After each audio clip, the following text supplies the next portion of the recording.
Hi everyone, welcome to Live Darts. It's that time of year, it's the festive season and it's the build-up to the William Hill World Championships, and we've got none other than ITV pundit Chris Mason with us. Chris, dressed for the occasion. Thanks for joining us, mate. What an unbelievable year for darts.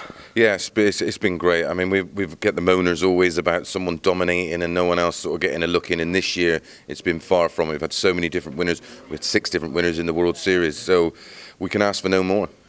World Championship this year is going to be interesting because, yes, Michael will be not odds on this year, I don't think, but it will be the clear favourite with Gary Anderson second, but probably too short to back from a punter's point of view.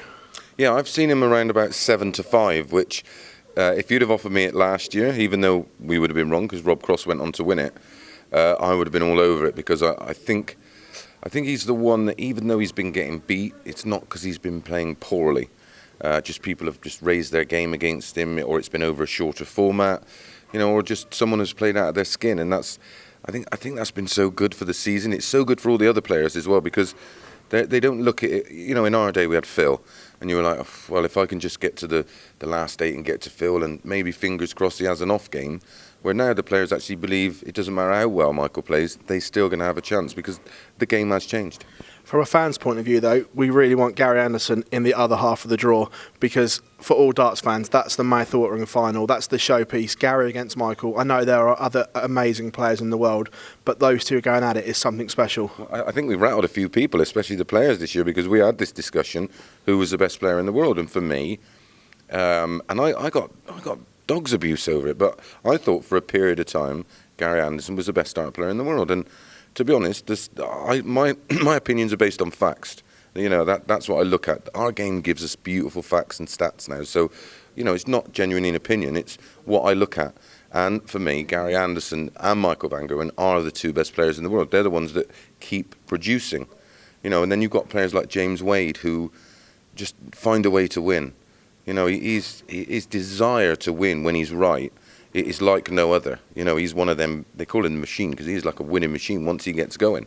And he finds a way to win when it looks like it won't happen. Who would have picked him to win the European finals and then the World Series finals? So I pray that if it's going to work out that way, that they're on a collision course to meet in that final, because so often we've seen someone come out of the pack, reach that final, and it be just a little bit too much, and the occasion be a bit too much. We've seen that countless times on ITV in the events we do, where someone's made a final. We've seen it with Johnny Clayton, Gerwin Price, and it's just been a little bit too much, and Michael's just lit the touch paper and blown them away.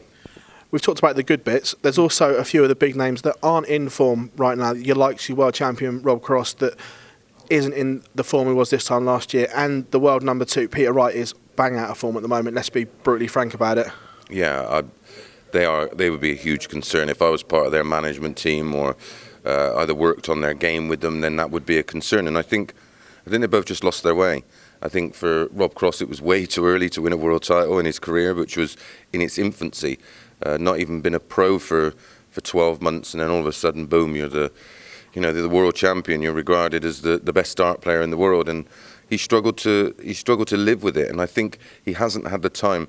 He used to practice so much. He was as bad as Merv King. I mean, they would literally spend hours and hours and hours working on his game, and he hadn't had time to do that this year. He's just literally not had time. So he sort of throw in probably 60, maybe 65% of his game that we've seen in 2017, and he's just not going to have enough time to get that right. I wouldn't surprise me if he goes deep. Set play for him probably suits his game a little bit better than the match play format of our sport. I wouldn't be surprised if he didn't make the quarters and then come up with someone like MVG or a Gary Anderson and found it tough going. But yeah, he needs to. Next year he'll have the opportunity, and I hope he does. Sort of winds down the exhibitions a little bit, winds down the tournaments. He doesn't need to. He doesn't need to be playing every weekend, and I don't know why these players are. There's enough money now that you don't need to. Back in our day, we had to chase a pound note because that was the only place there was any money. And then you can go away, have a long holiday, and spend some time working on that action. And in the recent Players' Championship finals, although he lost, I thought his throw looked a lot more solid. I'd say he did go out early. 2 weeks preparation. What can he do in those 2 weeks? Is that enough time to get his game anywhere near where it needs to be? Yeah, it sounds weird. He doesn't need to practice hours and hours a day. All he has to do is focus on that action, that release, the stability, his mindset, and how he approaches it mentally. You don't win a world championship beating Phil Taylor with 107 average in the final and all of a sudden become a bad dart player overnight. That's not happened. He's just lost his way, and that target has been on his back, and people have, really wanted to beat him, as you would do if you were a dart player and you get the chance to beat the world champion. There's no bigger win in your career. And of course, the World's for one or two. It's the Premier League audition, as we now call it. There's been plenty of debate on social media. Personally, I don't think there's only one spot up for grabs. I think I think we could name 9 of them now. But I think there's one up for grabs between Daryl Gurney, Simon Whitlock, Joe Cullen, and Dimitri. For me, are the 4 in contention. I don't know about you. Yeah, Dimitri's just not had a good enough year. I think if he'd have gone on a bit like Jamie Lewis, they both had fabulous world championships, and then just lost their way. For me, it was very shrewd by Barneveld to announce his retirement, because what are they going to do? Give him his sort of farewell year? Because I can't put him in the Premier League. I just can't make a case. We're told how it's selected and why it's selected. I thought Whitlock was lucky to get in last year. I thought Barneveld was lucky to get in last year. I think Wade they've got to put back in. For me, the 2 players whose places are up for grabs, they're going to put Barneveld in. There's no point even arguing about that. We know they're going to do that. Wade pushes one person out. So it's the 2 places, I think, are Gurney and Whitlock. I think they were the 2 places that, if I was them, I'd be fearful of finding my place. I think they got to put Gerwyn Price back in after winning the Slam. So yeah, there's one place, and it's who they pick, and who do they leave out to put Barneveld in? That's a very good one, because I think 6 weeks ago there was about 4 places up for grabs, and the way the TV tournaments have gone and a retirement announcement have thrown that completely out the window.